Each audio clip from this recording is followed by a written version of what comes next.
California.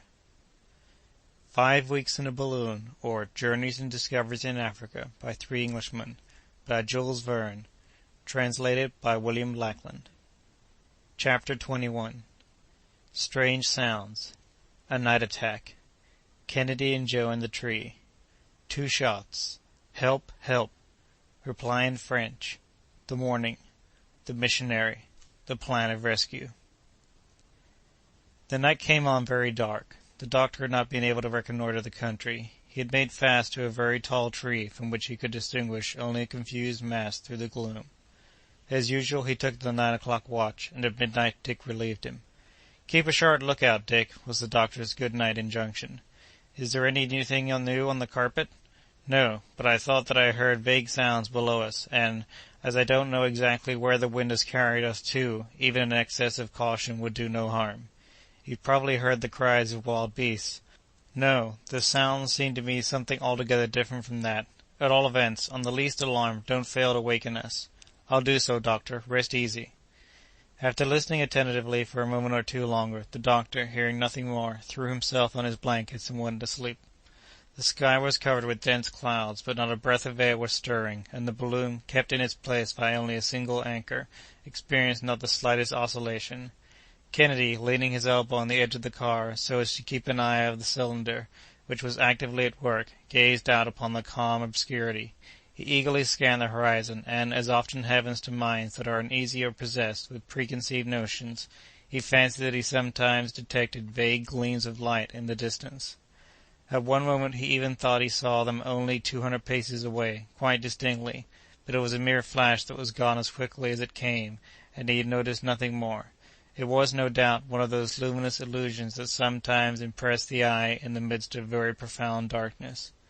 Kennedy was getting over his nervousness and falling into his wandering meditations again, when a sharp whistle pierced his ear. Was that the cry of an animal, or of a night-bird, or did it come from human lips? Kennedy, perfectly comprehending the gravity of the situation, was on the point of waking his companions, but he reflected that, in any case, men or animals, the creatures that he heard must be out of reach. So he merely saw that his weapons were all right, and then, with his night-glass, again plunged his gaze into space. It was not long before he thought he could perceive below him vague forms that seemed to be gliding toward the tree, and then, by the aid of a ray of moonlight that shot like an electric flash between 2 masses of cloud, he distinctly made out a group of human figures moving in the shadow. The adventure with the dog-faced baboons returned to his memory, and he placed his hand on the doctor's shoulder. The latter was awake in a moment. "Silence," said Dick. "Let us speak below our breath." "Has anything happened?" "Yes, let us awaken Joe." The instant that Joe was aroused, Kennedy told him what he had seen. "Those confused monkeys again," said Joe. "Possibly, but we must be on our guard." "Joe and I," said Kennedy, "will climb down the tree by the ladder. And in the meanwhile," added the doctor, "I will take my measures so that we can ascend rapidly at a moment's warning." "Agreed. Let us go down, then," said Joe. "Don't use your weapons, excepting at the last extremity. It would be a useless risk to make the natives aware of our presence in such a place as this." Dick and Joe replied with signs of assent, and then, letting themselves slide noiselessly down the tree, took their position in a fork among the strong branches where the anchor had caught. For some moments they listened minutely and motionlessly among the foliage, and ere long Joe seized Kennedy's hand as he heard a sort of rubbing sound against the bark of the tree. "Don't you hear that?" he whispered. "Yes, and it's coming nearer." "Suppose it should be a serpent, that hissing or whistling that you heard before?" "No, there was something human in it. I prefer the savages, for I have a horror of those snakes." "The noise is increasing," said Kennedy, again after a lapse of a few moments. "Yes, something's coming up toward us, climbing. Keep watch on this side, and I'll take care of the other." "Very good." There they were, isolated at the top of one of the larger branches, shooting out in the midst of one of those miniature forests called baobab trees. The darkness, heightened by the density of the foliage, was profound. However, Joe, leaning over to Kennedy's ear and pointing down the tree, whispered, "The blacks! They're climbing towards us." The two friends could even catch the sound of a few words uttered in the lowest possible tones. Joe gently brought his rifle to his shoulder as he spoke. "Wait," said Kennedy. Some of the natives had really climbed the baobab, and now they were seen rising on all sides, winding along the boughs like reptiles, and advancing slowly but surely. all the time plainly enough discernible, not merely to the eye but to the nostrils, by the horrible odors of the rancid grease with which they daubed their bodies. Ere long, two heads appeared to the gaze of Kennedy and Joe, on a level with the very branch to which they were clinging. "Attention!" said Kennedy. "Fire!" The double concussion resounded like a thunderbolt, and died away into cries of rage and pain, and in a moment the whole horde had disappeared. But in the midst of these yells and howls, a strange, unexpected, nay, what seemed an impossible cry had been heard. A human voice had distinctly called aloud in the French language, "Help! Help!" Kennedy and Joe, dumb with amazement, had regained the car immediately. "Did you hear that?" the doctor asked them. "Undoubtedly, that supernatural cry, à moi, comes from a Frenchman in the hands of these barbarians. A traveler, a missionary, perhaps." "Poor wretch," said Kennedy. "They're assassinating him, making a martyr of him." The doctor then spoke, and it was impossible for him to conceal his emotions. "There can be no doubt of it," he said. "Some unfortunate Frenchman has fallen into the hands of these savages. We must not leave this place without doing all in our power to save him. When he heard the sound of our guns, he recognized an unhoped-for assistance, a providential interposition. We shall not disappoint in his last hope. Are such your views?" "They are, doctor, and we are ready to obey you." "Let us then lay our heads together to devise some plan, and in the morning we'll try to rescue him." "But how shall we drive off those abominable blacks?" asked Kennedy. "It's quite clear to me, from the way in which they made off, that they are unacquainted with firearms. We must therefore profit by their fears, but we shall await daylight before acting, and then we can form our plans of rescue according to circumstances." "The poor captive cannot be far off," said Joe, "because—" "Help! Help!" repeated the voice, but much more feebly this time. "The savage wretches!" exclaimed Joe, trembling with indignation. "Suppose they should kill him to-night." "Do you hear, doctor?" resumed Kennedy, seizing the doctor's hand. "Suppose they should kill him to-night." "It is not at all likely, my friends. These savage tribes kill their captives in broad daylight. They must have the sunshine." "Now, if I were to take advantage of the darkness to slip down to the poor fellow," said Kennedy. "And I'll go with you," said Joe warmly. "Pause, my friends, pause. The suggestion does honor to your hearts and to your courage, but you would expose us all to great peril, and do still greater harm to the unfortunate man whom you wish to aid." "Why so?" asked Kennedy. "These savages are frightened and dispersed. They will not return." "Dick, I implore you, heed what I say. I am acting for the common good, and if by any accident you should be taken by surprise, all would be lost." "But think of that poor wretch, hoping for aid, waiting there, praying, calling aloud. Is no one to go to his assistance? He must think that his senses deceived him, that he heard nothing." "We can reassure him on that score," said Dr. Ferguson. And standing erect, making a speaking trumpet of his hands, he shouted at the top of his voice in French, "Whoever you are, be of good cheer. 3 friends are watching over you." A terrific howl from the savages responded to these words, no doubt drowning the prisoner's reply.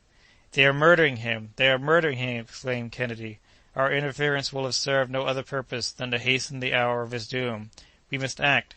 "But how, Dick? What do you expect to do in the midst of darkness?" "Oh, if only it was daylight!" sighed Joe. "Well, and suppose it were daylight," said the doctor, in a singular tone. "Nothing more simple, doctor," said Kennedy. "I'd go down and scatter all these savage villains with powder and ball. And you, Joe, what would you do?" "I, master? Why, I'd act more prudently, maybe, by telling the prisoner to make his escape in a certain direction that we'd agree upon." "And how would you get him to know that?" "By means of this arrow that I caught flying the other day. I'd tie a note to it, or I'd just call out to him in a loud voice what you want him to do, because these black fellows don't understand the language that you'd speak in." "Your plans are impracticable, my dear friends. The greatest difficulty would be for this poor fellow to escape at all, even admitting that he should manage to elude the vigilance of his captors. As for you, my dear Dick, with determined daring, and profiting by their alarm at our firearms, your project might possibly succeed, but were it to fail, you would be lost, and we should have 2 persons to save instead of 1. No, we must put all the chances on our side, and go to work differently." "But let us act at once," said the hunter. "Perhaps we may," said the doctor, throwing considerable stress upon the words. "Why, doctor, can you light up such darkness as this?" "Who knows, Joe?" "Ah, if you can do that, you're the greatest learned man in the world." The doctor kept silent for a few moments. He was thinking. His 2 companions looked at him with much emotion, for they were greatly excited by the strangeness of the situation. Ferguson at last resumed. Here is my plan. We have 200 pounds of ballast left, since the bags we brought with us are still untouched. I'll suppose that this prisoner, who is evidently exhausted by suffering, weighs as much as one of us. There will still remain 60 pounds of ballast to throw out in case we should want to ascend suddenly." "How do you expect to manage the balloon?" asked Kennedy. "This is the idea, Dick. You'll admit that if I can get to the prisoner and throw out a quantity of ballast equal to his weight, I shall have in no wise altered the equilibrium of the balloon. But then if I want to get a rapid ascension, so as to escape these savages, I must employ means more energetic than the cylinder. Well then, in throwing out this overplus of ballast at a given moment, I am certain to rise with great rapidity." "That's plain enough." "Yes, but there is one drawback. It consists in the fact that, in order to descend after that, I should have to part with a quantity of gas proportionate to the surplus ballast that I had thrown out. Now, the gas is precious, but we must not haggle over it when the life of a fellow creature is at stake." "You are right, sir. We must do everything in our power to save him." "Let us work, then, and get these bags all arranged on the rim of the car, so that they may be thrown overboard at one movement." "But this darkness?" "It hides our preparations, and will be dispersed only when they are finished. Take care to have all our weapons close at hand. Perhaps we may have to fire, so we have 1 shot in the rifle, 4 for the 2 muskets, 12 in the 2 revolvers, or 17 in all, which might be fired in a quarter of a minute. But perhaps we shall not have to resort to all this noisy work. Are you ready?" "We're ready," responded Joe. The sacks were placed as requested, and the arms were put in good order. "Very good," said the doctor. "Have an eye to everything. Joe will see to throwing out the ballast, and Dick will carry off the prisoner. But let nothing be done until I give the word. Joe will first attach the anchor, and then quickly make his way to the car." Joe let himself slide down the rope, and in a few moments reappeared at his post, while the balloon, thus liberated, hung almost motionless in the air.